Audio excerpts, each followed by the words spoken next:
Zombieland Double Tap is a decent enough sequel. First of all, I should probably give my thoughts on the first one. I thought that it was a great zombie comedy, probably only second to Shaun of the Dead for best of that genre, that very specific genre. But it was very funny, had great characters, and a lot of fun zombie kills. The sequel is a full reunion of not only the cast, but also the writers and director Ruben Fleischer. Since the trailers don't really tell the audience what it's about, I probably shouldn't either. But anyway, after 10 years, this one feels more like another visit to the characters more than something that would actually have any real impact on their overall story.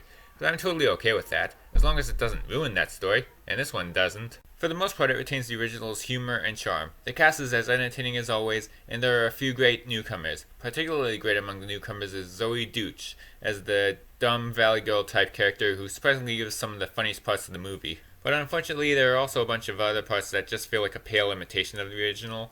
One of the biggest examples is the opening credits. The first one had him roll over a bunch of slow motion shots of images of zombie action around the world, set to a Metallica song.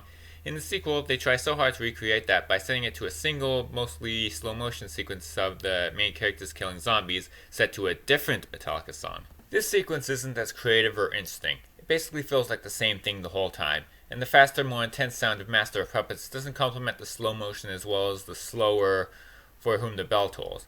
It would have been okay if it wasn't trying so hard to replicate the original, but now it just reminds me of a much better scene. Also, there are a few things that are introduced that are kind of left underdeveloped. Like in the beginning they said that zombies are evolving into smarter and stronger creatures. A great concept, but that rarely comes up again, and when it does, it's in a way that doesn't really have much of an impact on the story.